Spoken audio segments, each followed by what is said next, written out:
All right, guys. We're with Ryan and Ross again for another episode 2 weeks later from our last one. It's probably the quickest turnaround we've had. How are y'all tonight? Got a bit of slight headache, but I'm all right. That's not good. Ryan, I know how you are. You're in a good mood, aren't you? I'm euphoric. I'm All definitely right. not eating my foster daughter's candy. Mhm. She's going to get enough of it anyway to Tuesday. Yeah. We got enough candy around here, too. We did a fall carnival, then Zoe went to a fall fest night, and then we got Tuesday night. So, all right.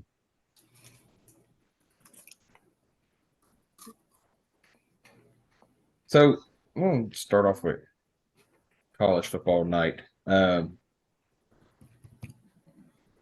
Just thinking about more of the play calling. This is I told y'all in our text, is gonna be kind of the whole Alabama-Tennessee game, but it kind of spreads out even further away from there. But we've talked about it. If your name is Alabama or LSU or Ohio State, Michigan, then you already get ranked in the top 10. Even if you lose a game, you still stay in the top 10. It's hard to get knocked out. Tennessee won a game a couple weeks ago and they dropped 4 spots in the poll, and then they win and they barely even move up again.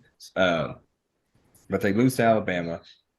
There was a commercial when they went to commercial break. There was a legitimate hold on a touchdown. Then a guy's being choked around the neck on another touchdown, and then Alabama has 1 penalty for 5 yards, which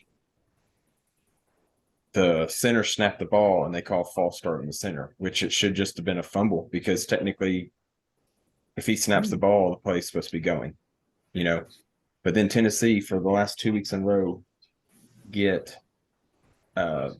penalized for their linebacker clapping, and because it could send mixed signals to the offensive line to cause a false start. But yet quarterbacks can do cadences and stuff and get the defense to go off. Like, I don't know. It's just one of those other silly rules that I don't think is right, because they said this last week or yesterday when he was clapping, it looked like he was trying to get his lineman's attention to tell him to scoot over or something to adjust himself. So it's not like he's doing it on purpose. He's just trying to get his person's attention, then gets flagged for it, gives up a first down. So what are y'all's thoughts? And it doesn't have to be on that game. It's just on put penalties against the defense that help the offense, but offense can do it and it screws over the defense. Ross, what do you think?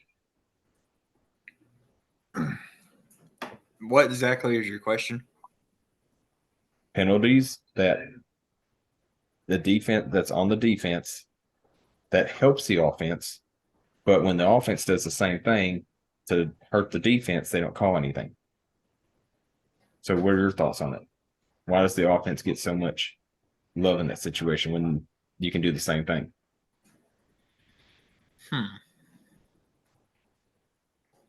That is a good question. One I've never really thought about it, to be perfectly honest with you. Because a while back, the defense, they would make a penalty and it would take time off the clock or whatever, and it would help the offense. And then they started doing, when it would flip, they started doing the 10-second runoff and stuff, and the offense would cause a penalty, because that happened in a bowl game a long time ago. The offense snapped the ball and they were technically offsides, and so it stopped the clock, even though the offense is the one that did it. And so the offense, with the clock being stopped, they didn't have to call a timeout, or I think they were out of timeouts, and they got to kick a field goal to win the game in a bowl game. I would guess that comes down to freedom of movement on either side of the ball. That would be my guess, is the explanation behind that. Whereas, if you're on defense, you can you can literally get up, and as long as you don't cross the plane, you can get up and walk or go wherever you want to go.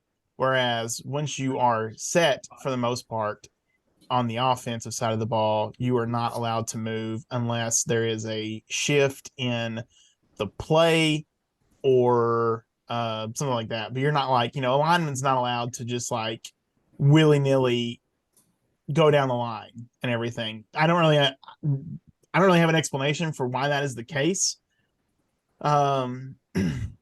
It's never really been something I've thought about, but that would be my guess as the rationale behind something like that. Because, if as long as you don't move on the defensive side of the ball or on the offensive side of the ball, you're okay. And the defense can move anywhere they want to as long as they don't cross the plane, being the line of scrimmage and everything. They can move. They can just continuously move no matter what. That would be my guess. Well, He says, talking over Chris Collinsworth. well, my thing is, I don't, I just hate with the fact that that goes back to what we talked about 2 weeks ago with the whole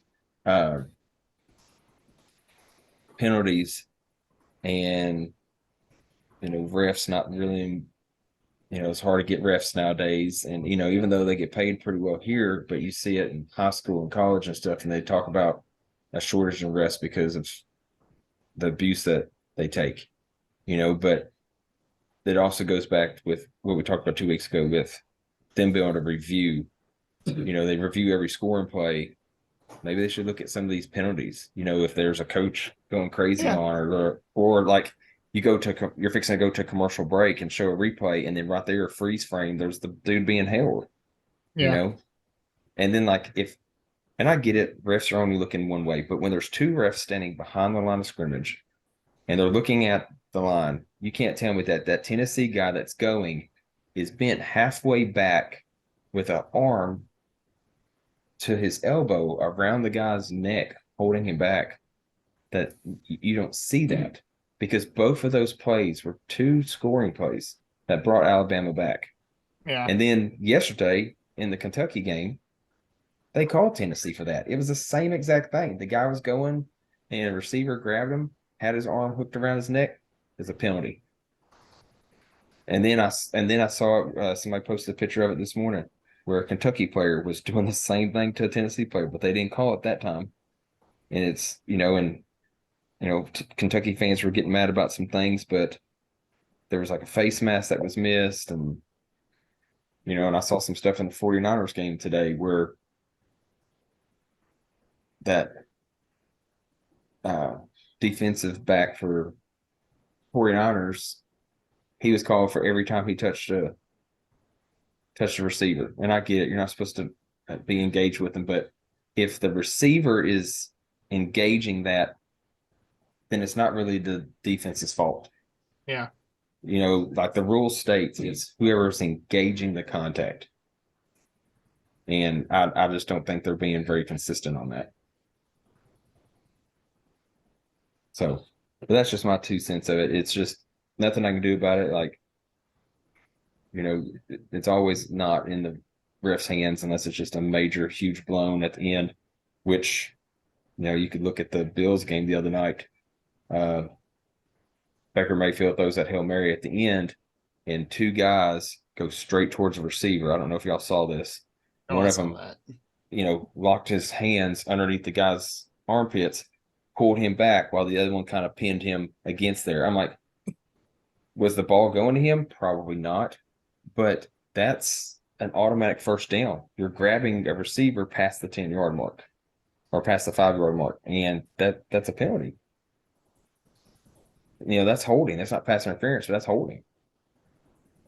And I know there's a lot of times there's pass interference on Hail Marys that they don't call because it's just everybody trying to go up for a ball, but that legitimately was pretty bad. So, but anyway, what's some other thoughts about the last couple of weeks of the NFL? Well, Let's see. I'm not going to go team by team because I don't know everything about every single team. In some ways, I wouldn't worry too much if you are someone that actually listens to this and your favorite team is on a skid. Probably don't worry too much about that and everything. It happens. You can drop games. It's very okay to do so. In the NFL. It's more okay, anyways, than in the most any other place. Well, college ball, really. I could probably sit here and talk about the Broncos forever, and talk about how they look like they're finally clicking as a unit on the offensive side of the ball and the defensive side of the ball, and that could take them places. But I'm going to be cautiously optimistic and see what happens as we get into the trade deadline before I get very cautiously optimistic. Well, the other thing is, so with that game,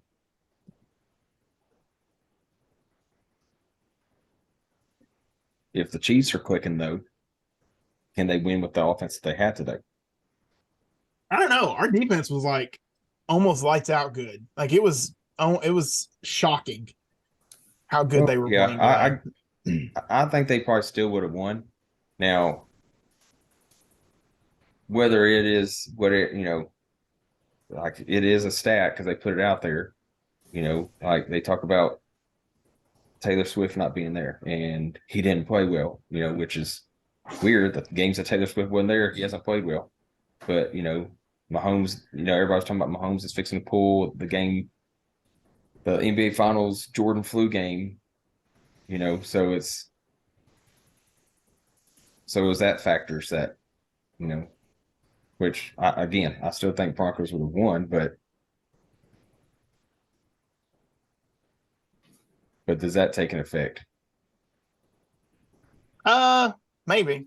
I mean, I don't think Taylor Swift being there really matters or not. I don't think it does, but it's just he has played lights out when she's there. Yeah, I think that because he hasn't gotten over like 50 yards or something every other game she's not there. Yeah. So I think that likely, I think there's like a couple different factors that I would probably attribute to this game. It is difficult. Like it's always been difficult for whatever reason. If you're playing teams back to back to back in any kind of capacity, it can be difficult to beat them a second time. And this game was fresh on their mind because they only played them 2 weeks ago, and everything. And I think that's a big factor in it and everything. Sean Payton's a really good head coach. I mean, like, I think a lot of people thought because of their record that they started out with, somehow he was washed. I don't think he's washed at all. I've not thought he's washed at all. See the game plan, see what he wants to do. And I think I think he did a good job of executing that game plan and everything today. If anything, this is probably the most strangest thing to say. If anything, the worst player on our team today, or on the Broncos today, that is, the worst player on the Broncos that could have affected them from winning the game was Russ and everything. He didn't have the greatest game in the world. He had a good game, but he didn't have the greatest game. That's what I'm saying is, but if you need him to throw, is he going to be able to do it? Yeah. Because you didn't have to have him. You didn't have to have him with the ball in his hands today. Yeah. And for a while, they were still in it because they were slowly chipping away with field goals. So my thing is this optimism just because they beat the Chiefs and we're on a high right now, or is it like this is a statement game where we're going to make a little run? I don't know. Like again, my hope obviously is that we're about to make a run, but I think even his last year's the Saints, I don't think his offense was, if it wasn't for Alvin Kamara, I don't think that his offense is as good because he, one game Taysom Hill would seem like a gadget guy and was great, and then the next 3 games Taysom Hill wasn't nothing. And then he lost Michael Thomas, and then Michael Thomas, couldn't stay healthy, and so Drew Brees had nobody because every weapon they have, it seemed like they trade. He wants to. I mean, it's very clear he wants to run the ball and everything. it really kind of comes down to what happens at the trade. If we unload Judy, if we unload Sutton, then I think we have our actual answer of like what the plan is going forward, because they'll be in full rebuild and everything. That'll be the case and everything. But if they don't unload Judy, if they don't unload Sutton, then whatever they're working on, they're going to continue working on it, and we'll see what happens. You know, as much as the bye week, as good as it is to be in the bye week now, to rest, get prepared, you can't look past the fact that the Chiefs was a tough game. It was always going to be a tough game. Even if we dominated that game, it was a tough game. And then the next game is the Bills. And I know the Bills are a bit of a wild card when it comes to some stuff, but they're still not a bad team. So, But they're not good. If we don't unload, like if we don't unload people, if we don't send them off to different places, then Like, I think want to like.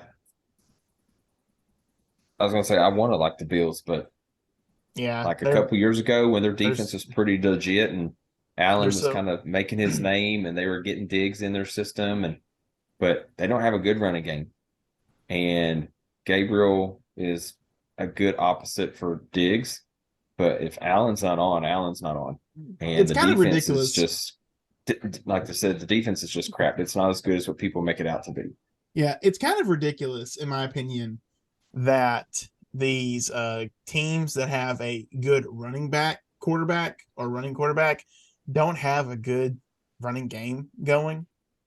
Like, this seems, it's a bit of an oxymoron. I think this is the right word. Well, It's I like just think if you're going to have a good running quarterback, then have a good running back as well. Well, I slowly think that the NFL is going slowly to let's make this an offensive league. Yeah. Because of the fact that like I get it, the defenseless receiver, and all those situations, and the quarterback, because the quarterback can be blindsided and get the low hit, and I get all that, but calling when it's just a good fight down the field with a defensive back and a receiver trying to make way, like in the NBA, you got people battling down in the low block trying to get open, and I feel like we're just doing that. Okay, they touched them, okay, 10 automatic with first down. Like, why an automatic first down? And like pass interference, I get that, but hardly calling any offensive pass interferences when I looked at one of the stats earlier this week. And I've seen several that probably could go that way. But you're just taking these great defenders, especially in recent weeks, the games I've watched, where you're taking teams who play physical, and they probably should be penalized, but you're taking away that just to make someone look good. Yeah. I mean, also, I don't know if this is necessarily pushback or a different opinion. The way I see it, kind of like it's an ebb and flow thing to me. You have a lot of this. We've had this advent, as I've talked about it before. We've had this advent of the defensive end position, the edge position, whatever you want to call it, outside linebacker that's on threes and everything, and they're just told basically to go get the quarterback. And so, what's a good way to combat that?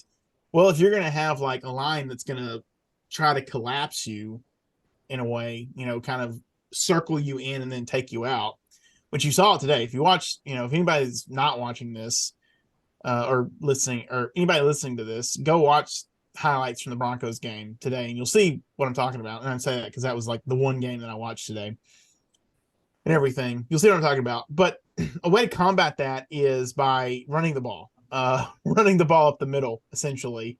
And so, like, I feel like you're seeing what you're seeing in a lot of these places, which I think the running backs, it's one of the reasons why they got upset this offseason, is you're going to start seeing more running back. It's going to go back more to running the ball and whatnot. Not as much because you still have to pass the ball. It is true. It is still a passing league no matter what. And I think receivers are being coached as well to at times draw the penalty more than catch the ball. Like I think it's been happening. It's not something that's like necessarily game illegal, but it's like an unwritten thing where receivers would rather draw the penalty more than they would like to catch the ball and everything. Like they made a stat about Sutton today, Cortland Sutton, for those of you that know. And he's got like some of the most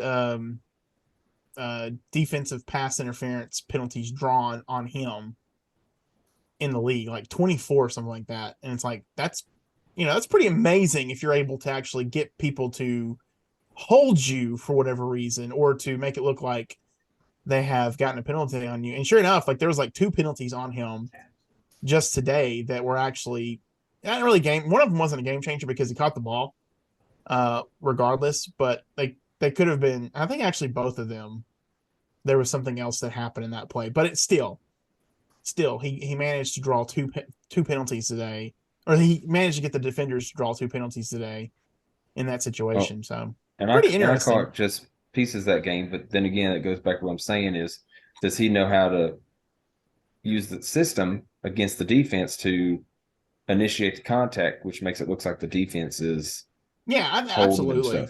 I mean, absolutely. So, like, so that's my again, thing.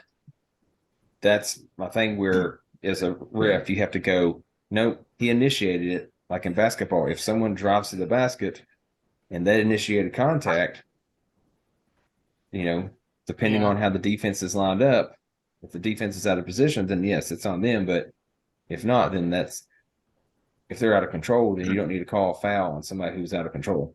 Yeah, and there's like in all honesty, like there's very few cornerbacks or just defensive backs that are like elite enough to figure out how to get around that. Again, another Broncos player, Patrick Surtain II.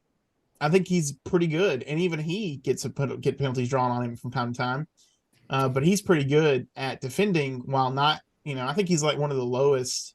He's got one of the lowest, penalties drawn on him in the game at this point in time. So it's interesting stuff. I mean, probably need to look more into it and everything.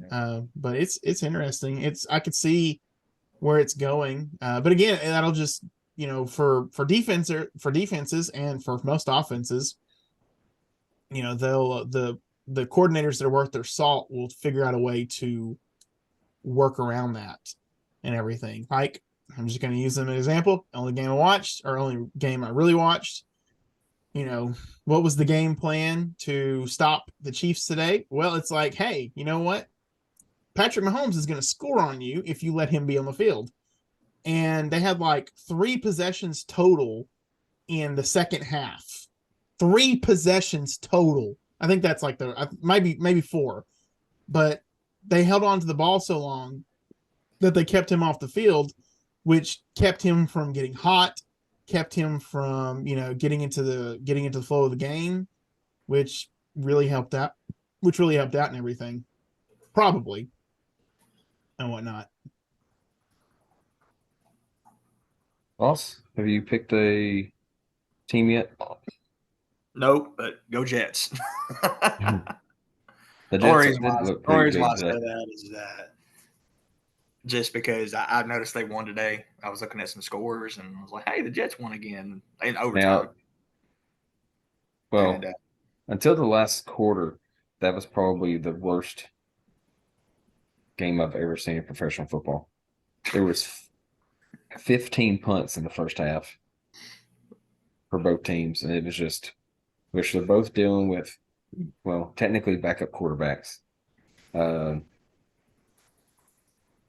Brees Hall made a 70-yard catch, which got the Jets up on score, but I don't know. I kind of like the Giants coach, but I just don't know what to think about him. I don't know if he's coach material. I think they did a disservice to him. And I don't think it was like not intentional, but there was a disservice done. And I know, like you said, there was a backup quarterback today, but it was a disservice to pay Daniel Jones as much money as they paid him, where you're basically locked in with him for a good long while. I already said that. Like he can't even take you to the playoffs, and you're giving him money. Like they had a good season last year. Well, a decent season, a build upon season, and everything. I don't know all enough about the Giants to know what they need. I think they might need some O-line. And they need some pieces on defense, and they might be halfway decent, but I don't know. That was everyone. I remember everyone collectively groaning when he got paid the much as he got paid and everything. And it seems like his thing is to run the ball. Like that seems like all he really wants to do is get out there and scramble, which that's fine if that's the offense you're going to be in. But, once you're the quarterback, you have to throw the ball at some point. And I don't know what the reason was. I only turned it on because the Broncos were about to play and everything today. But, it was like they were in overtime, and the Giants fans were mad because they would not let the kid, whoever was playing quarterback, throw the ball down the field.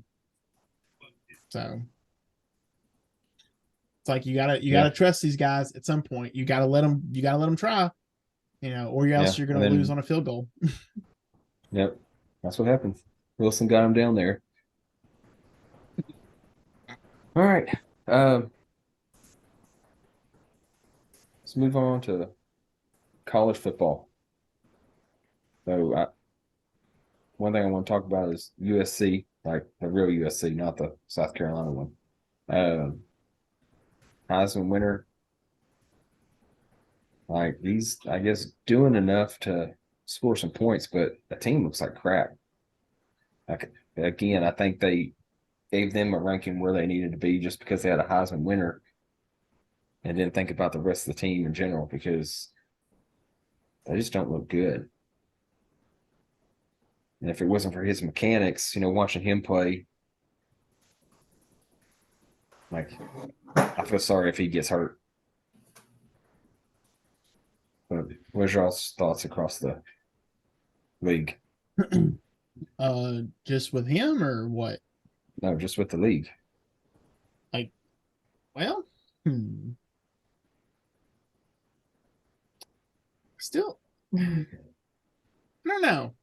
Like, I will say, I just don't know what's going to happen at this point from week in to week out. Like Georgia, like everybody's still talking about Georgia, which until Georgia does something, Georgia's the team to beat. But like they looked great, but Florida's not a dominant team. I don't know why they keep talking about how great they looked against Florida. Florida's not a dominant team. Yeah.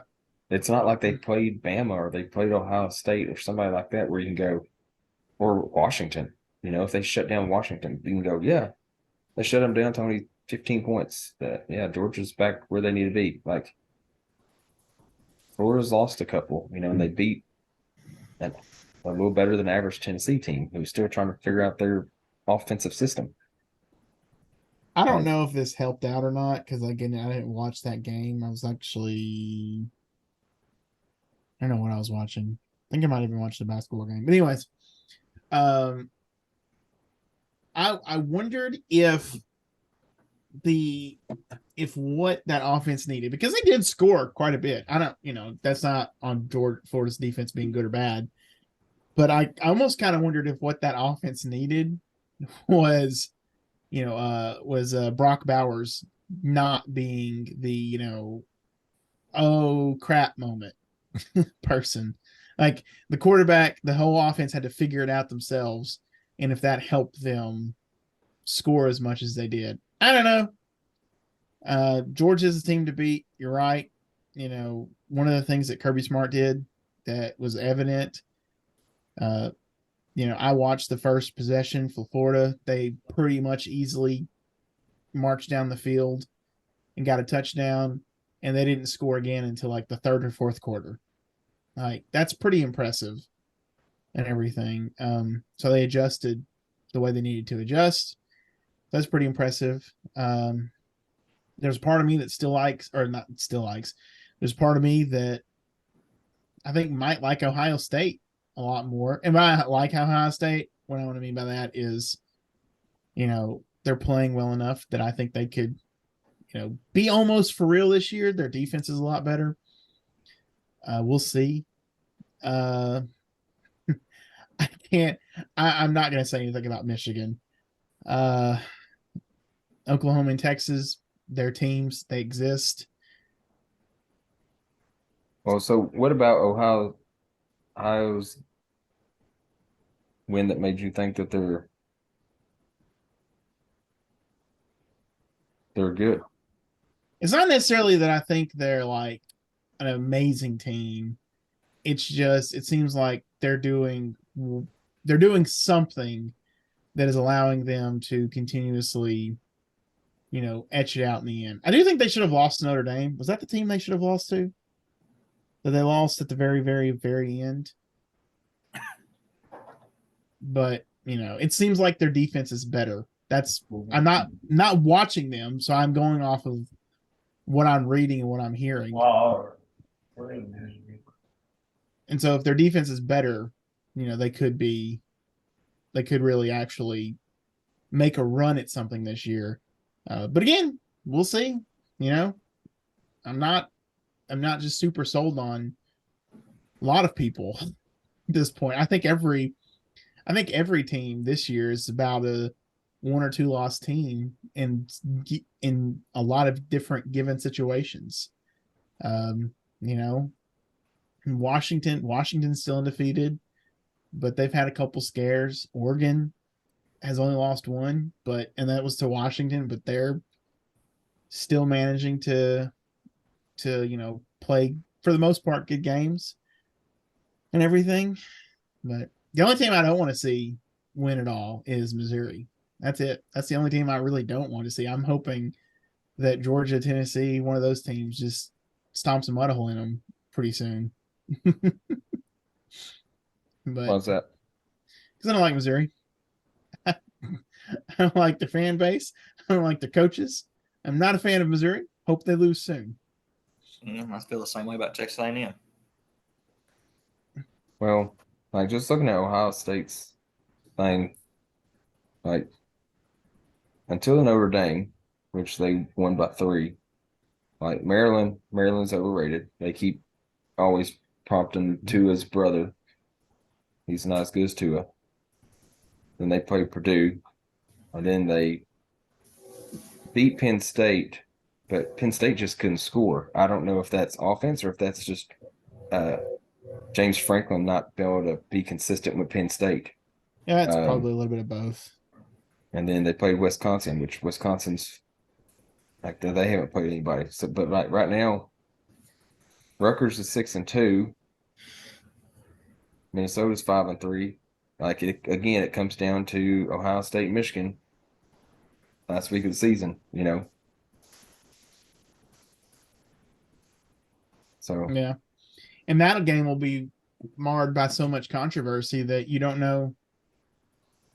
You don't really know what to expect from it.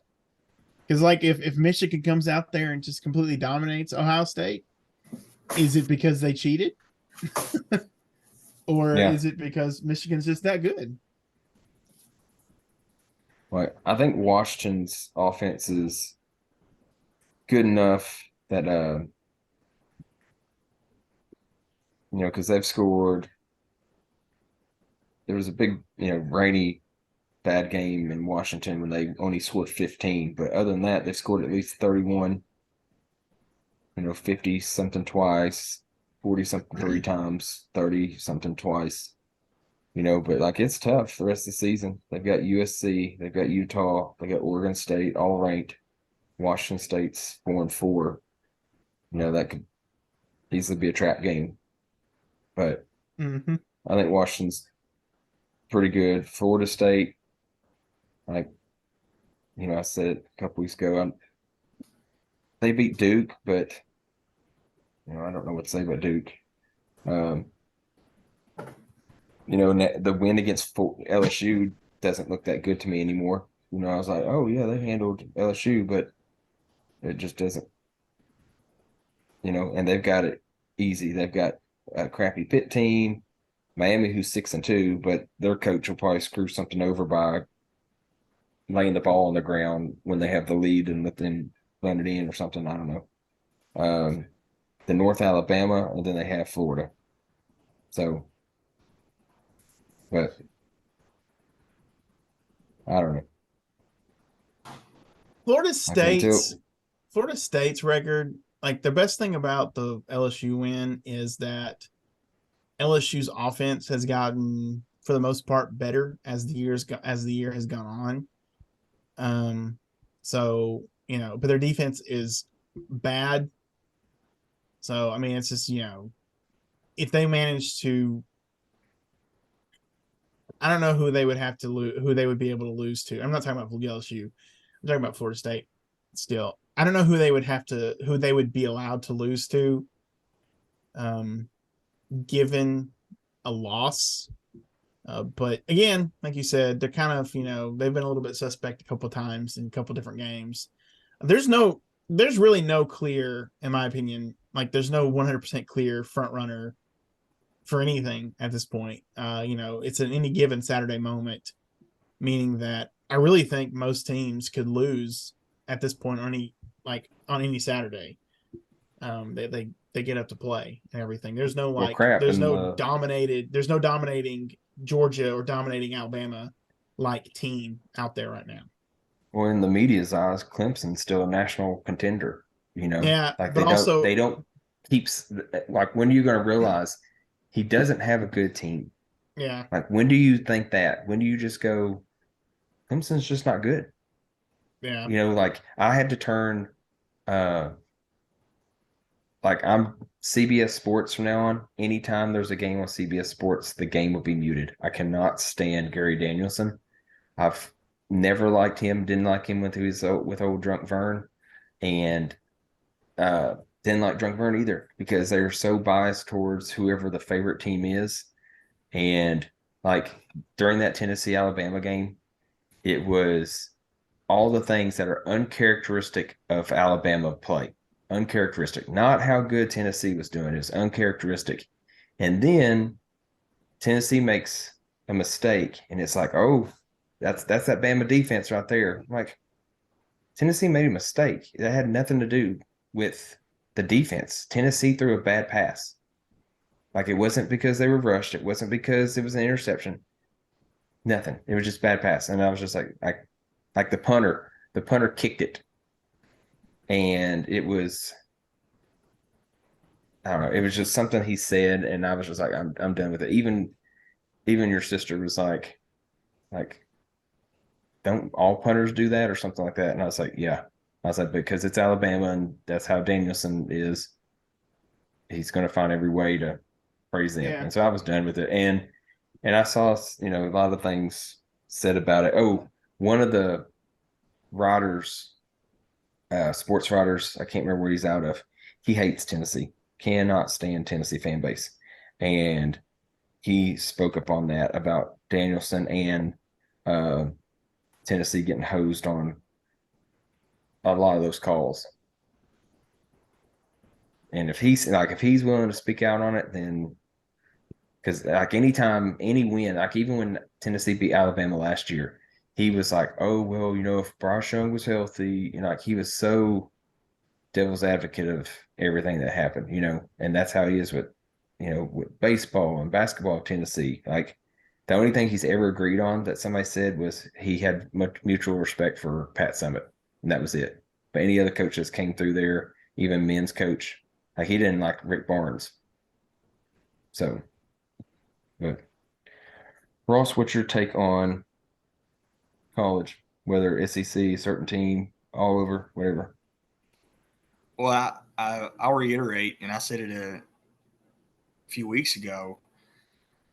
The college football atmosphere just feels weird to me this year.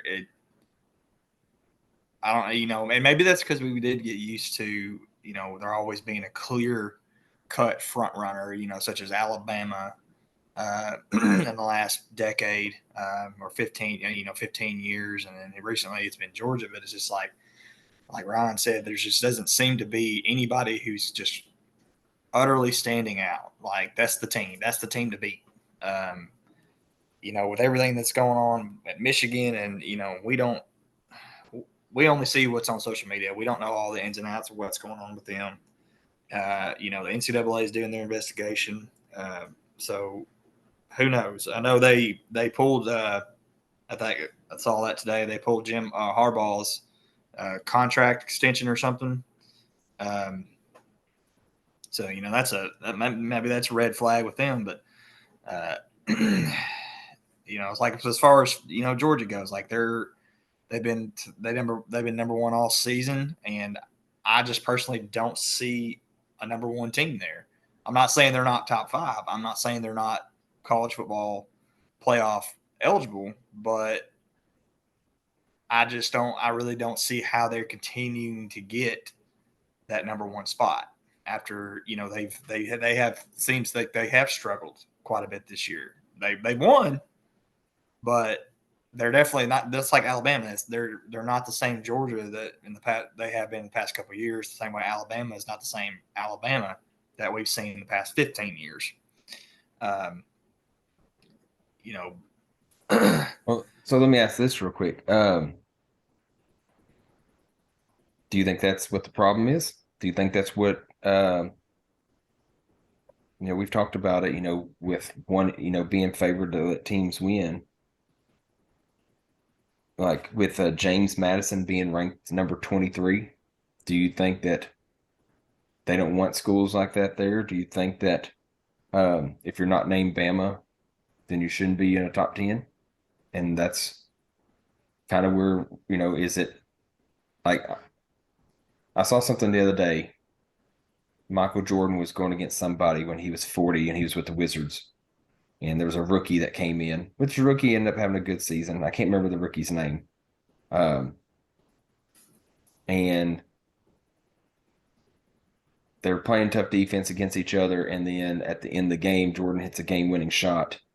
And he looked over at the bench of that other team and said, "This rookie is wanting an all-star foul call. In other words, you're not going to get the call unless you've established yourself."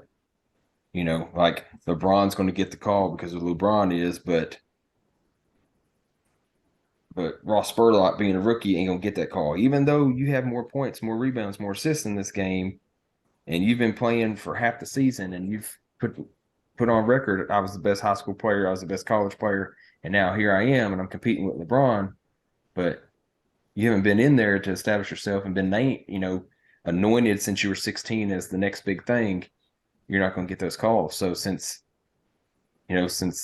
Tennessee, even though, Ryan said it before, as good as they were in year two, to sit there and go to the Orange Bowl and win,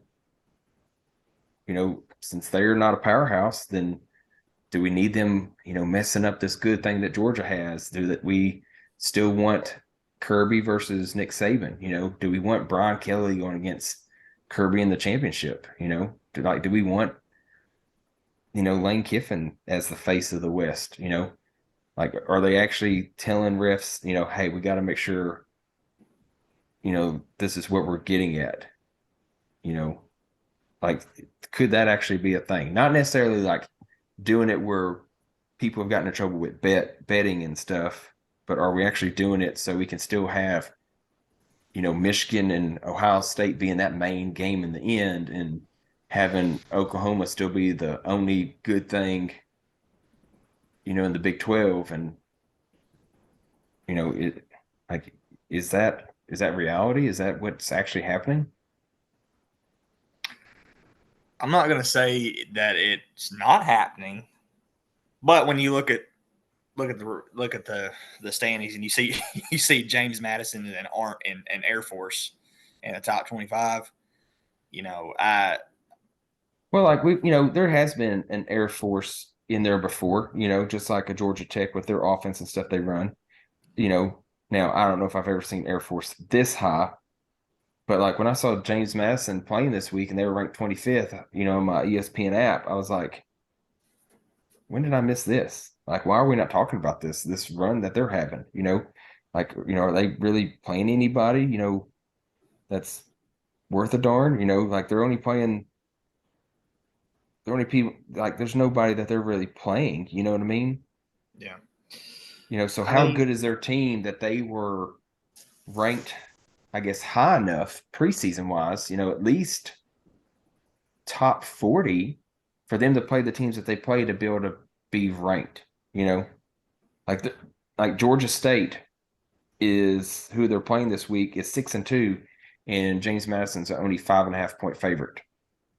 So is Georgia State in the top 30, 35? Like, what's their rank? but kind of, shifting gears a little bit, I guess, talk about like the SEC. Um, SEC is not where it doesn't seem to be. Obviously it's not, because obviously not the elite group this year, um, and that's okay. Um, but I mean, and we've gotten so used to it. And again, I think that's just why it feels just a little tiny bit weird. And the new rules, that's the thing too. They're what was it? Was it Shadur Sanders that got that targeting call? Which, when you reviewed it, I mean, you guys can give your opinion on it. When I saw that, I was like, that's not targeting. No, it was all shoulder. I didn't think it was either. So they, are really, and I'd hate to say like conspiracy theory here, but with all the hype around, like Prime, they, Well, they win one game and they're in the top 25. A team that probably wouldn't even couldn't even beat a good high school team last year. And he comes in, and I get it. He says, I'm only picking my players, I'm only picking my coaches, whatever, and I get it. That's not his team. Those 4-year players from freshman he didn't recruit those guys. So I get it. He wants his people in there. And that his boys are going to get the starter. That Travis Hunter, which, hey, he was the number one recruit coming out of high school in the first place, and he's going to play on both sides of the ball. He's going to play. But and I said it. I was like, I don't think they should be ranked after one game.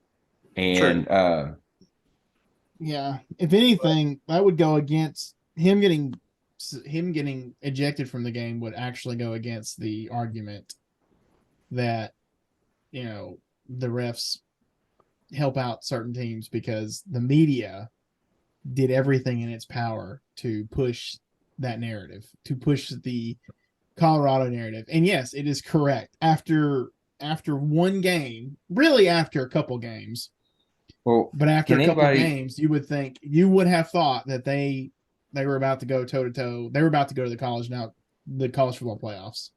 Well, can somebody pull up and see what TCU is ranked right now? They're not. So TCU is not ranked. So no, they're not ranked. TCU was 17th when Colorado played them and beat them. Everybody's like, okay, they might be for real. But then they played Nebraska. Yeah. Okay. Nebraska would have beat them. And everybody's like, oh, they're a real deal. No, Nebraska should have playing Nebraska. Why should Nebraska win that game against Colorado?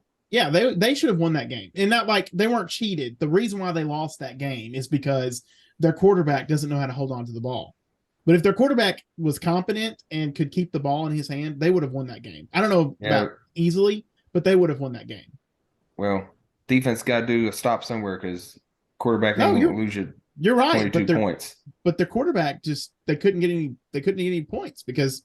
Well, and I think got to make a stop somewhere. I feel like if Colorado did that, then Colorado would probably adjust it too to make some more points. I don't know. I think Nebraska probably still would have lost, and then you go to double overtime against Colorado State. You're now 18th ranked. You go to double overtime against them, and then Oregon says, "Okay, we'll show you." And 42-6. You go to USC, and this is where I really started worrying about Caleb Williams. It wasn't me thinking, well, Colorado just had a bad week. This is where I really worried about Caleb Williams. It was 48-41 when USC was still 8th ranked. And then they barely beat Arizona State. And Arizona State's was 1-5 at the time. And then they were up 29-22 to zip to Stanford. And after 2 overtimes, they lose. What is the craziest And then thing? UCLA is ranked, but UCLA's just not great, and they get beat. But again, here's the problem with it. I watched that game for the most part. Like I watched most of that, a little bit of that game last night, and that's another game. Like, as bad as UCLA might be, they were kind of moving the ball just at will against Colorado at certain Because points. Colorado don't have a good defense. All they have on defense is Travis Hunter. They give up 165 yards a game, 165 rushing yards a game. They give up 310 passing yards. Yeah. But here's what keeps them in is the fact that their passing game is legitimately okay because they only rush 79 yards a game. Yeah. Like you don't even rush for 100 yards a game. That's got to be possibly the worst in college football. Yeah. And I would want to argue that it's not. The thing is, and this is kind of like adding to your point, like you said it, Travis Hunter, and I think his son Sanders is pretty good. They've got like a kind of like a somewhat decent secondary in certain areas, certain spots. But it's like if you want to take Travis Hunter out of the game, don't throw to his side. That's how you take a good cornerback out of a game is you just don't throw to them and you let someone else take up the slack. And that usually works. If you watch a lot of the Broncos games this year in the NFL, they're the people that are passing on them. They are not passing to anyone. They're hardly passing to anyone that's covered up by Patrick Surtain. They are passing to the cornerbacks and the safeties that are not as good. And it works. So it's like if you want to take Travis Hunter out of the game on defense, just don't throw it aside. That's it.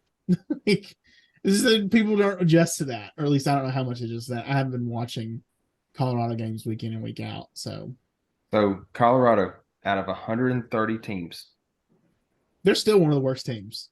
They've got a good offense. They are ranked.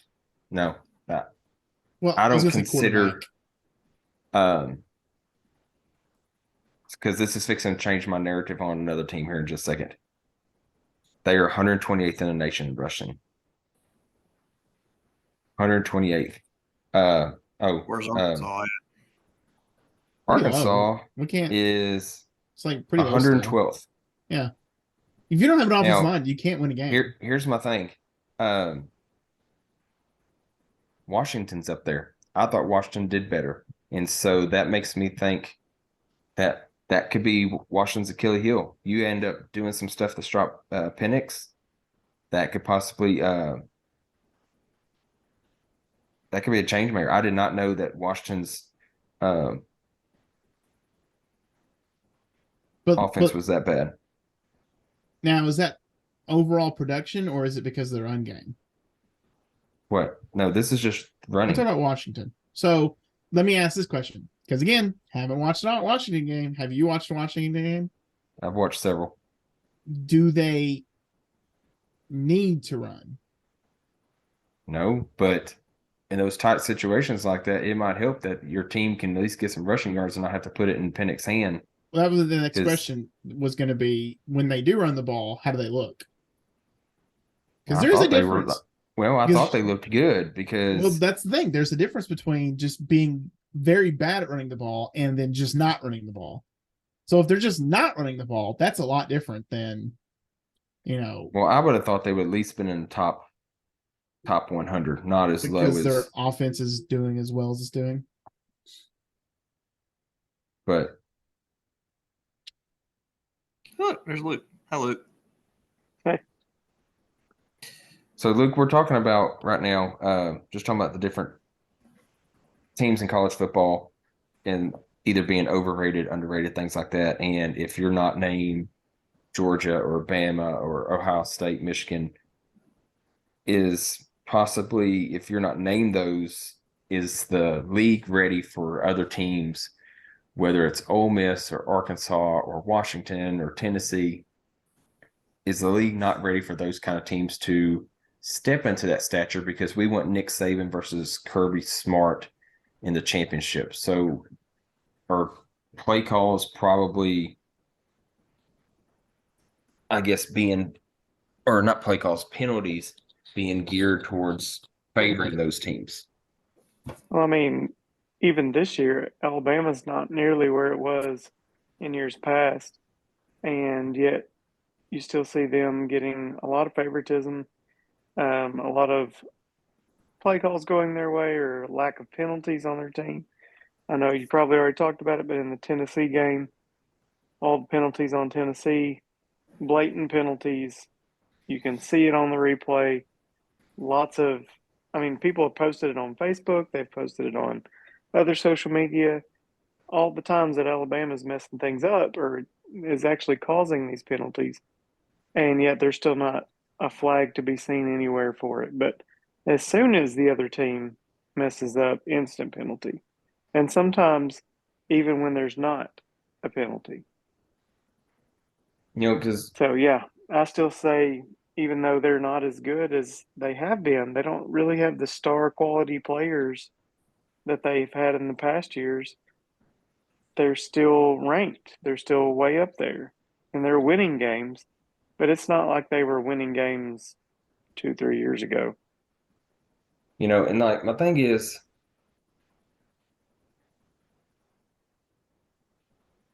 you know, like I'm not expecting as a just a me personally, I'm not expecting Tennessee to have the run that Alabama did. You know, what they've done and stay consistent has been great, but the last couple of years, their defense doesn't look as dominant.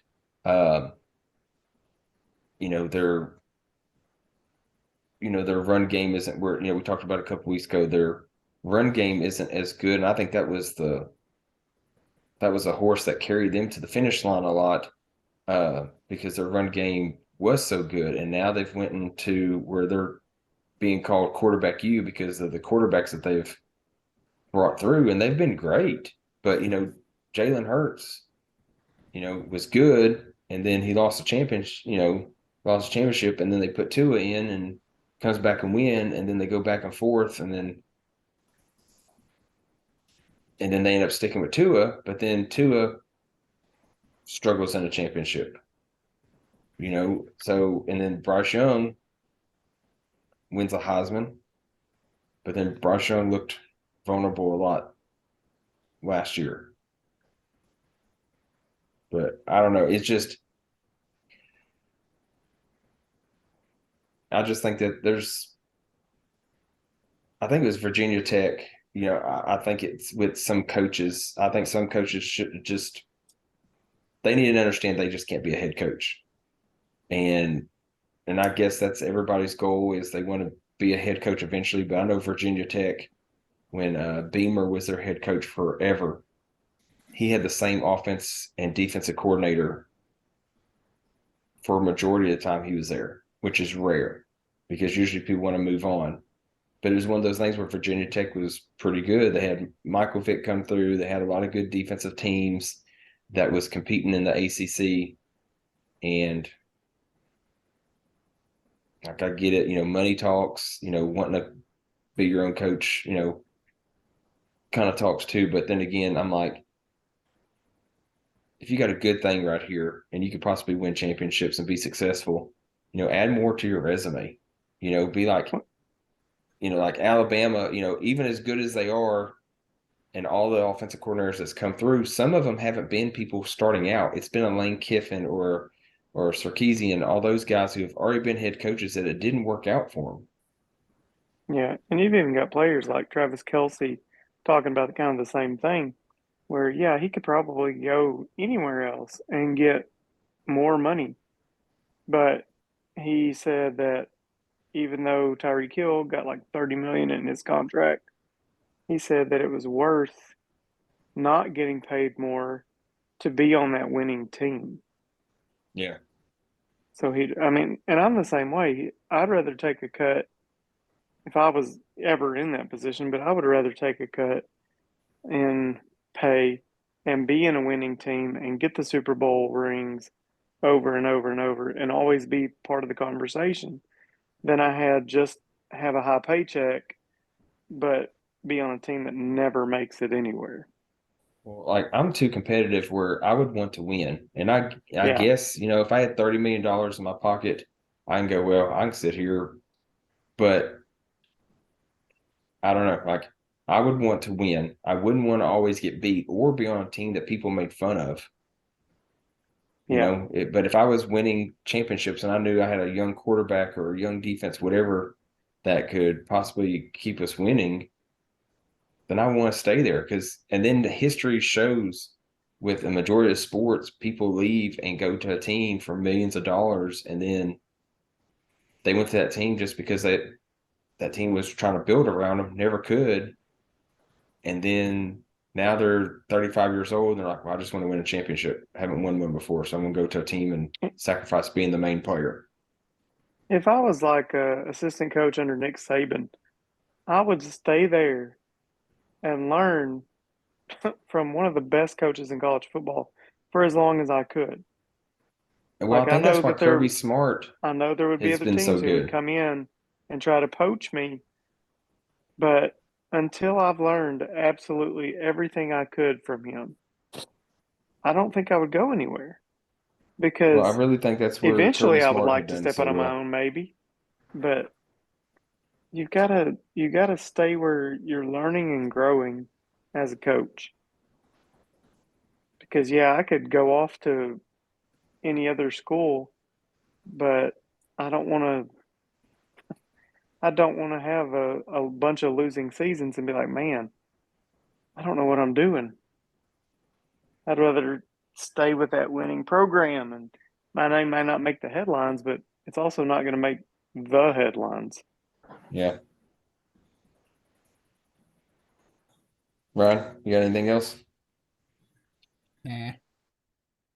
Ross? What I was saying, like about Colorado and about Coach Prime and Shadur Sanders is like, with the hype that everything was around him and around that team, and kind of just the way that he carries himself, and that we were talking about keeping those certain teams in at the top, and then you have those other teams that are kind of creeping up. Maybe it is Tennessee. And Tennessee's they've always been up there. Yeah, they've had some seasons where they weren't up there, but I mean, they've always been a name. Everybody, like Alabama, they've always been a name. Yeah, especially with Phil Fulmer was there and Peyton Manning was playing for them, and I know that was a long time ago, but again, you've got maybe there is something going on that we don't know about. I would hope not. I would hope the best case scenario is that NCAA and the refs and all these boosters and everything are may the best team win, and literally the best team. It's not because it's Alabama. We have to keep them up there. We have to keep that name going. Uh, because if that was the case, you would think Alabama would be ranked in the top 5 right now and in that playoff contention, but they're not. But then on the opposite hand, you see what happened with Shadur Sanders, and you see the way Prime carries himself, and maybe you have some people like, well, we don't like that. We don't like the way he's doing things. We don't like the way he talks. We need to knock them down a peg. So blow them around. Crappy call on that. Now, granted, I don't think that they needed much help losing to Oregon the way they did. But I don't know. Maybe there is a thought. People need to start thinking like, well, you had these teams over the past 15 years that have always been in that same position, and then you've got some guys that are trying to do some different things and kind of getting their team's name out there. And well, we don't like that, so we need to do some things that knock them down a peg. And I don't know. I'd hate to think that that's the case, but you might have one or two people or a handful of people that are like that. I mean, think about Saban, how long he's been around, how many people that he knows, and friends that he's made, and then in the NCAA, and I'm not saying that he would do that or is doing that, but maybe those people are like, well, we want to keep Saban happy, we want to keep Alabama doing in that playoff talk, so we're going to do what we can do to make that happen from behind the scenes. You get what I'm saying? Yeah. Well, like you saw it today. You saw, the Broncos, have a losing record. They beat a good Chiefs team. You know, you see things like that in NFL, and then you see, an Appalachian State beat a Michigan, and you've seen teams that are 2-5 beat an undefeated team. And in high school, you don't see that. If the team sucks, the team sucks. You don't see that thing where Greenwood or PA gets knocked off by, somebody that hasn't won a game in 3 years. You just don't see that. So, and then I was thinking, another thing I was thinking about is, are the refs involved with any of this NIL stuff? Like, or something like on the side that they get some money depending on which teams are in the spotlight. Because I know, refs get based on who gets picked to go do bowl games based on how many mistakes they've had. But then again, the SEC people didn't come out and say, oh, yeah, they missed these calls in this game, so we're going to suspend them, or they're going to do this, because I've seen it happen.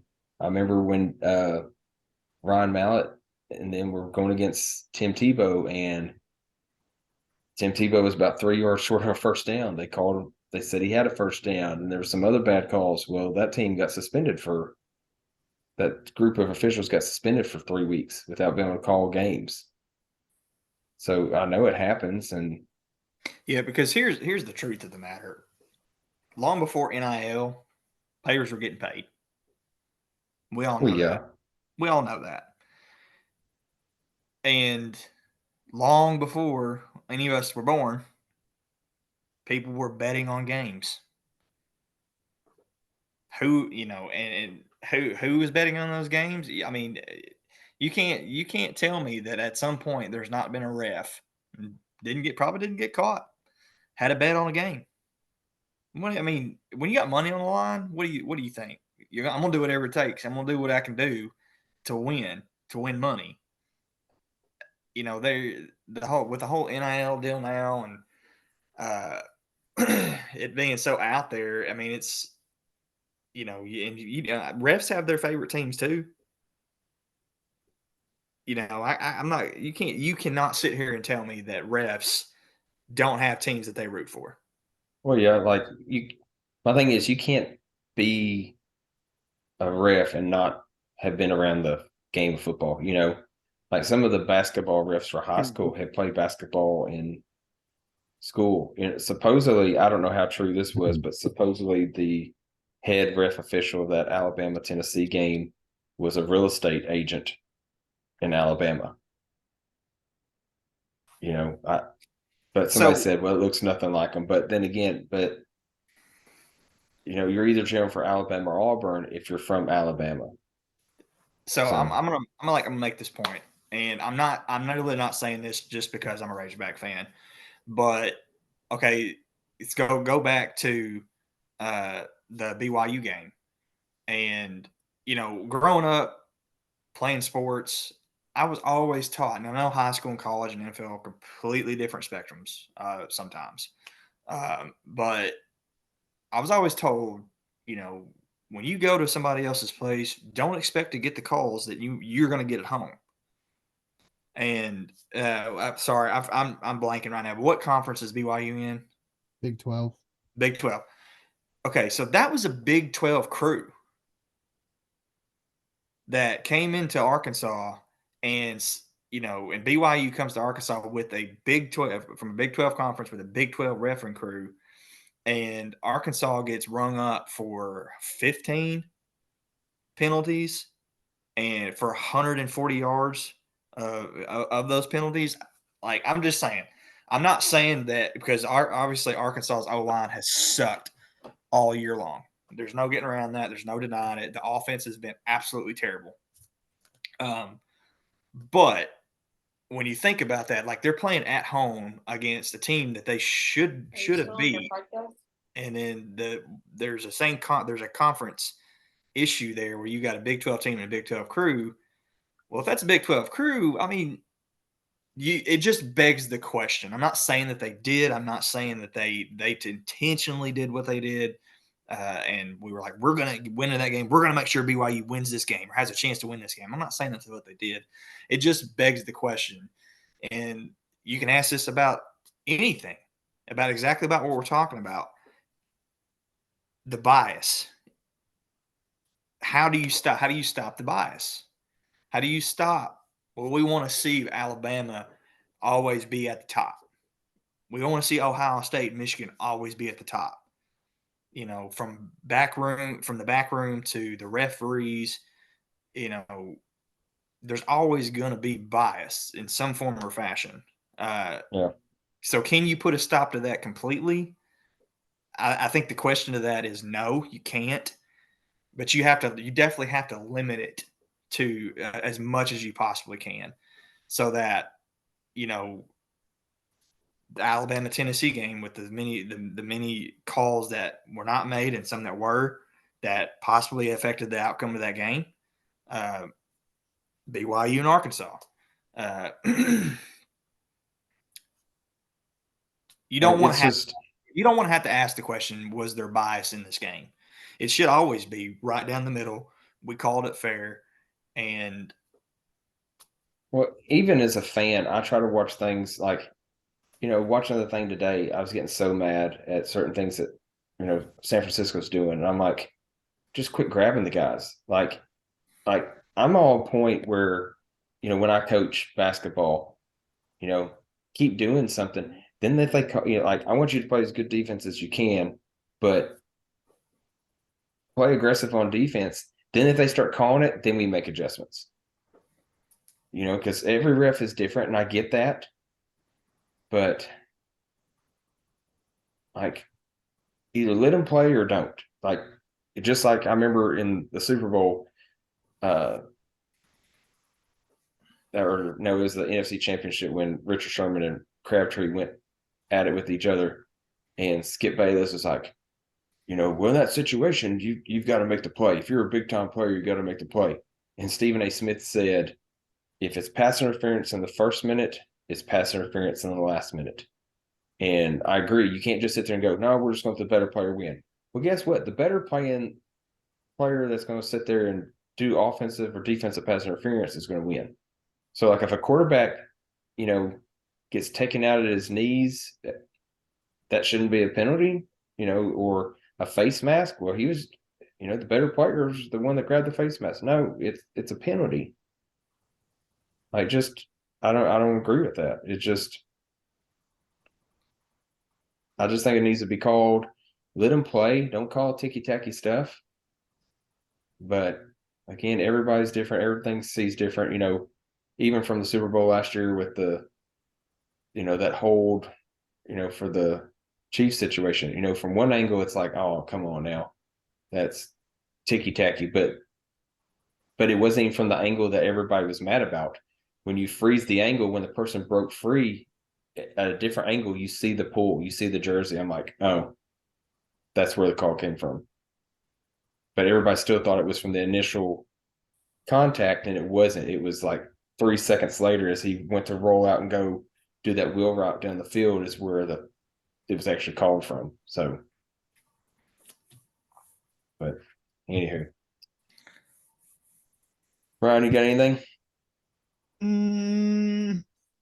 Let me think. I don't know. I don't want to be too super controversial with what I'm about to say, but it's like you asked this question, or this question was asked. How do you stop this bias from happening? Like ultimately, what you do is you just get good. Like that's what you do. You just build your team up But to be how a do you get juggernaut. Where good if they don't want you to be good? you can hit your team in a way that Okay, but that means you have to play perfect. Tennessee had to play a perfect second half to go with the 2 touchdowns that was a holding on both those things that put Alabama back ahead. Like you take those 2 touchdowns away, could Alabama go down the field and score? Sure. But those were 2 huge touchdowns that changed momentum in that game. So Tennessee would have to play perfect. Well, this has been several years ago too, but Arkansas State played Texas, and I want to say it was back in like 2009, or it was somewhere around that, so 2009. And Texas wasn't the NCAA champion Texas, but they were still pretty. I mean, they're still Texas. They're still pretty good. They're Were still they in one of back? the top divisions. They weren't back. They weren't bad. So, but Arkansas State had either 3 or 4 touchdowns in that game called back on penalties that it seemed like they only called those penalties when Arkansas State would score. So Arkansas State would have won that game like 28-21. But they didn't because of the penalties. And that kind of fits in with what we're saying. Like, yeah, you'd have to play perfect football. And you should, yes, you're right. You should be able to play at a level that nobody can call it into question. Like it doesn't matter how many penalties you got because you still were the better team and you still outplayed them. And I agree. Like that's how you get everybody on your side. You play to a level where everybody else is a lower place. They're all trying to catch you. But other than that, like I don't know how else you would get Like there. Tennessee, And they do a lot of Alabama just got there because they've been there for so long. Like 6 years or pretty close to 6 years running, they were the national champion. So now they're in the mix. Now they are that team. But I guess you just have to look at how did they get there? Because everybody, every team has potential 1 year out of 100 to be the national champion. So how does Alabama get it to where they're doing it 6 years pretty much in a row? Yeah. well, see, But that's Tennessee, they play offense, pretty aggressively where their receivers are required to block and they get called for holding. And I agree. Like I saw it the other day. I saw it against Bama. I've seen it all season. I saw it last season. But now I feel like people have called the NCAA and said, you got to fix this because it's happening a lot more this year. Like I feel like there's like, oh, Tennessee's cheating. There's no way that their receivers can be that good. And so I feel like that's kind of like the whole Dennis Rodman thing. Well, Dennis Rodman's a bad guy, so we have to watch him and call for technicals. That's why Draymond Green gets in trouble. Once you get one technical, you're labeled as a bad guy, so we're going to watch you. And I hate that. It's just kind of like students I teach. It's one of those situations. No matter what they're there for, whether it's just because of they need more credits, they're labeled and they get looked at differently. And Alabama is, if you go to Alabama, you're pretty much going to be in the NFL. Same way with Michigan or Ohio State, and Tennessee's not that premier crop. And then you have the other issues that come through with it. But because, I heard somebody say there's no way that Heupel can win the Orange Bowl with the team that he had, with the team that he took over. Like, why can't you just say he did a great job? Because Nick Saban turns the team around, and when he goes 6-7 or wherever he did that first year, they're like, well, he's pretty impressive with the team that he took over, and then he's like national title contender the next year. And it's like, Well, that's Nick Saban. You know, he's able to recruit where he was at. He did great at LSU. Because there's Why is always he a going to be different reason. there? There's always a reason why a team got good for like a split second, and like for the outside fans, like they can't, like it can't be you're good now. Like it Well, can't be that for but them. we don't It's we don't always dig up got the to stuff be. for Saban. Yeah, I know, that's what I'm saying. It's Either like, Saban knows how to hide it, or Dabo Swinney knows how to hide it, or whatever. But the thing is, no one said, well, how does he become a national champion every year? Because as Yeah. good as Florida State was in the 90s, they didn't win national champions every year. Nebraska, as good as they were in the 90s, they couldn't win national champion. You know, and it's like Miami, as good as Miami was in early 2000s, they had 2 good years. USC had about those 3 good years right there. Even though they were competitive, they had those national champions. You know, even Oregon with the speed that Chip Kelly had, you know, and Stanford when they had McCaffrey there. There's just those small windows that everybody has, not a 10 or 15 year win in double digit Yeah, games. dynasty. Always, you know, you don't hear about that, but no one's saying, "Oh, they're paying," because he gets like everybody says, "How do we get the quarterbacks?" You know, like Bama has. How do we get those linebackers in Arkansas like Alabama has? Like, okay, either he's a great recruiter or he's doing something. But if Arkansas was undefeated right now, they'd be digging up everything to find out what they're doing illegally. Mm-hmm. Just like they did last year with Tennessee, you know. And then That- even when Jeremy it would- Pruitt took it over, they were trying to dig up something. They sure enough found something that he was paying players, you know.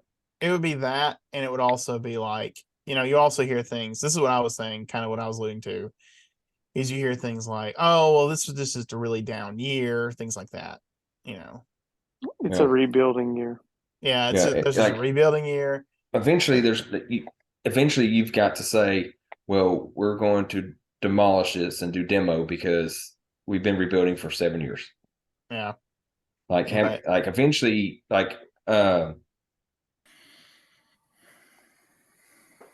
something came up about, you know, Pittman the other day, and I was talking about how many years he'd been here and stuff, and I was like, eventually, you know, they say you look at the third year because that's when you get your recruits in, that's when you have your system set in tone, and I was like, if you're not winning by 3 or 4, then you got to start thinking of a different thing.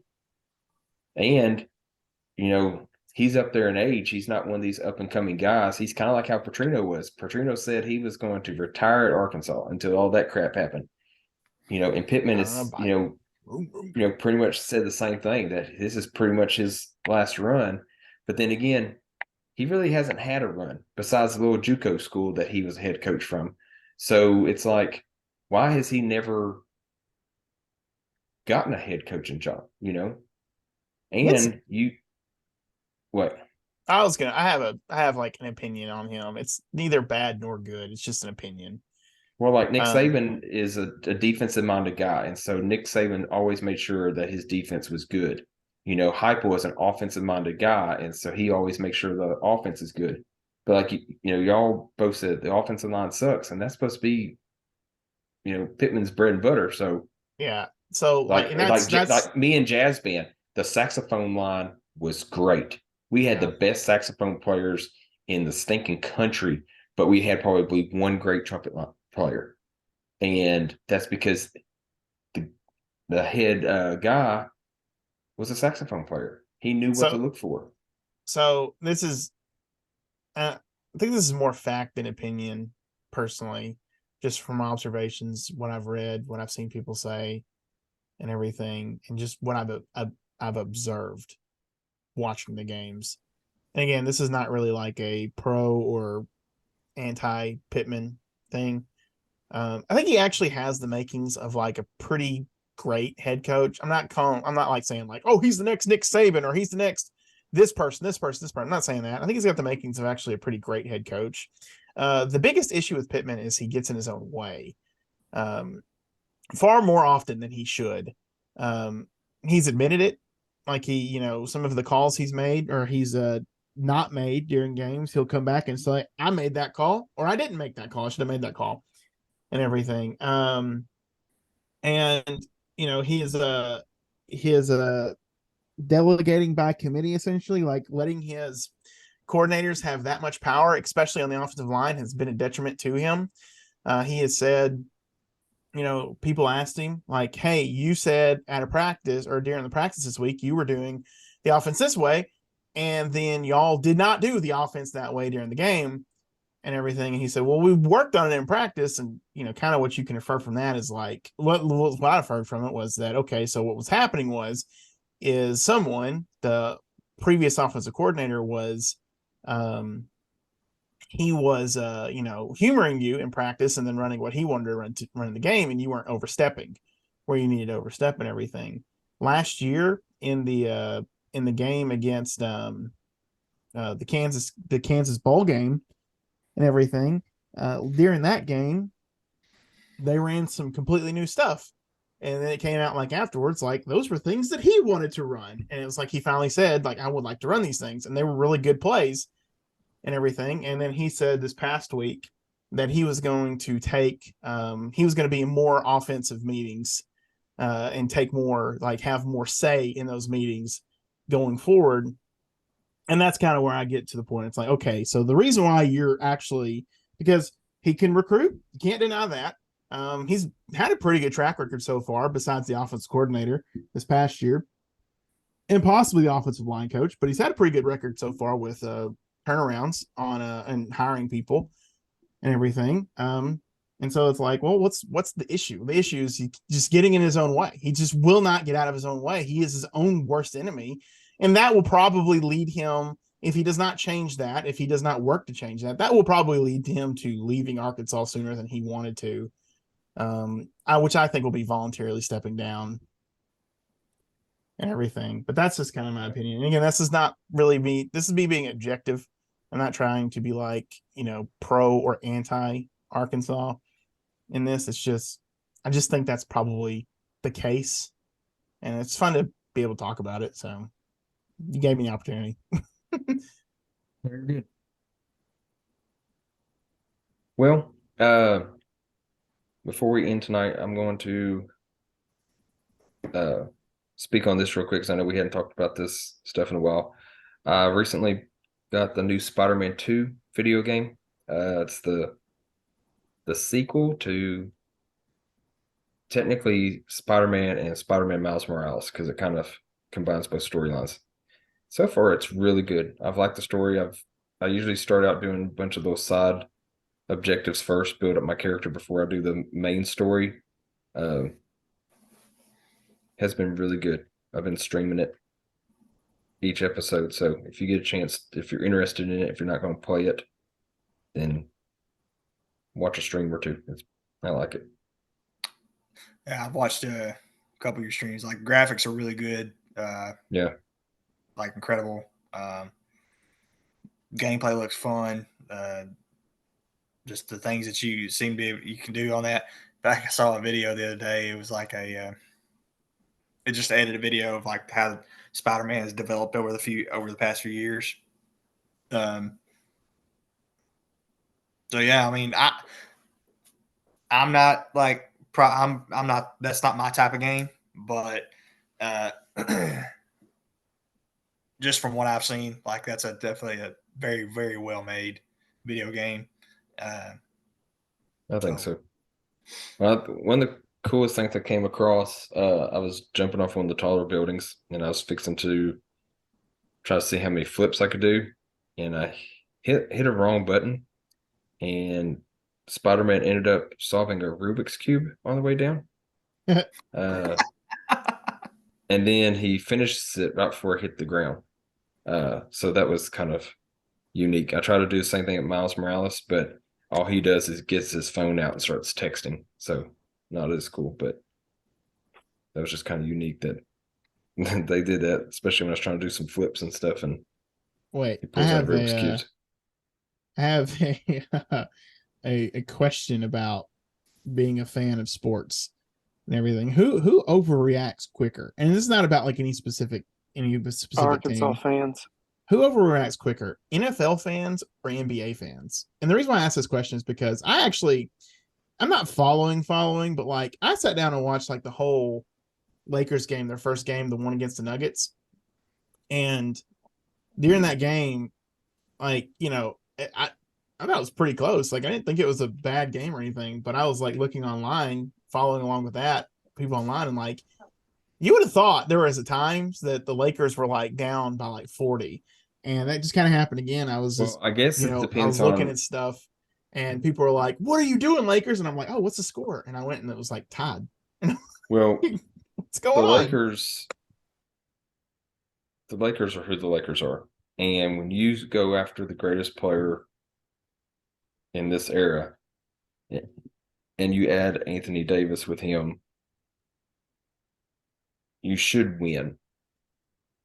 And so I think it's that thing where there's an expectation, like when you're the Yankees, you have the expectation of you should always win. And it comes from, George Steinbrenner, who was the owner at the time, down, just like Jerry Jones being the Cowboys, And sometimes it's like, well, maybe what you're doing is just not legit anymore. But I don't know. I would think. are the Kings not supposed to be good this year? Are the Sacramento Kings not supposed to be good? Supposed to be Because okay. Like they're not, tied with them right now. It's 12.9 seconds left in the game. but again, that's NBA for you.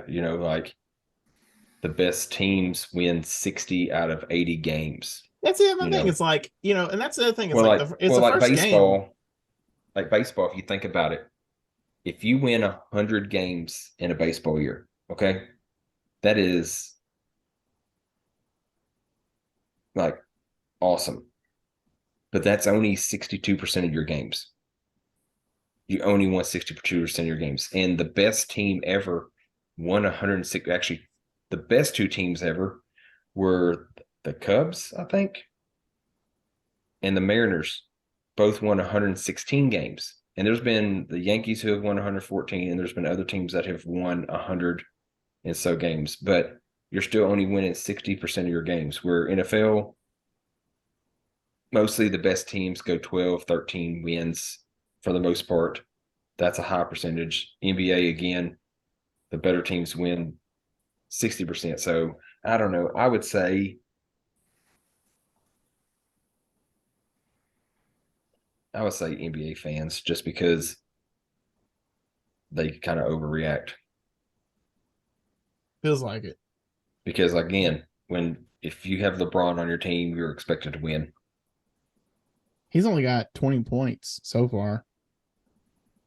And then they'll struggle, and then he'll think, I have to score 40, and he will, but then they'll still lose, or they'll win. And then people are like, oh, Lakers are back. I'm kind of curious about like the distribution here because, like I'm looking at the points that have been scored, and like, and this is not me being for or against a person, but I'm just going off of what last year. But that Austin Reeves kid seemed like he was pretty good, but for some reason he's not putting up hardly any shots. He's got a whopping total of 27 minutes and 5 points. That could just be the offense they're doing or whatever. I don't know. Yeah.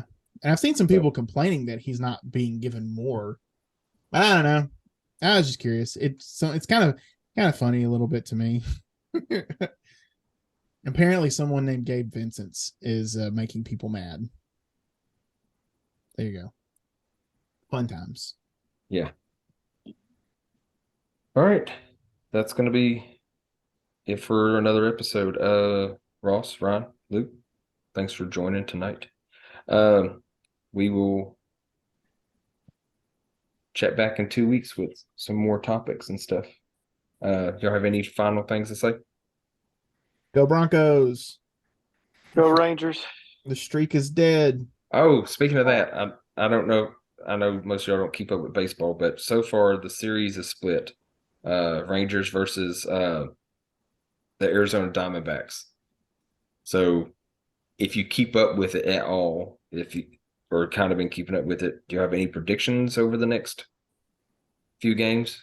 Right now, like I said, both games were at Texas, and Rangers came back and won in the bottom, or tied in the bottom ninth, hit a home run to win in the bottom of the 11th, but then they got demolished in game 2.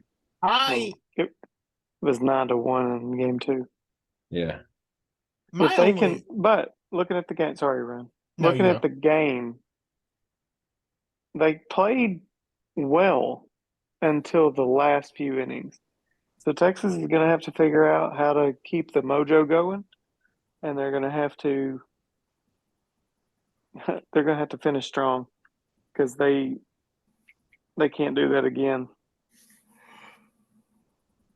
But No, hoping the Rangers win. Go Rangers. so since this is kind of, we've talked a little bit about parody, I guess, for the most part, a lot of this episode, everything. I don't follow baseball hardcore, especially during football season, everything, or as football season picks up. That is, and I saw like some people after both these teams got into the World Series, like the World Series, finals and everything. People were like, "Oh, this is not going to be a fun World Series and everything." It's like, this is what you should want. Like when you watch any sport, this is what you should want. You should strive for if it's not going to be your team in it, you should strive for the unusual suspects to be in the playoffs or to be in the finals. I don't know how good these teams have been over the past couple of years or the past 10 years, to be honest with you. But it seemed like people were like, oh, the teams that they thought should be, like these popular teams should be in it. It's like, I mean, they're not in it. That's kind of good. It means that like there's no one dominant team, and that's a good thing in the grand, like for the sport, any sport that's in it. I'd like to see in every single sport for a couple of years the teams that are hardly ever in it or never in it at all in the championship games, because that's good for the sport. Unless they're teams I truly hate, I don't want them in it. I want them to keep losing. Well, I think, I don't know, just how Arizona has had the lead. I feel like Arizona might have the advantage. Texas has the better offense, but their defense isn't the best. So it could go either way with me, but I know Arizona, he blew a save the other night, but they probably had the better closer. So if it comes down to it, I don't see him blowing it again. But crazier things have happened in baseball. So, but all Whose right. bats get the hottest? Yep. All right. That'll be it, guys. Thanks for joining, and we will hope everybody's listened. If anybody checks the website, there are some questions on there. Feel free to interact and then leave some comments for maybe some future topics in the for our next podcast. Thanks for listening.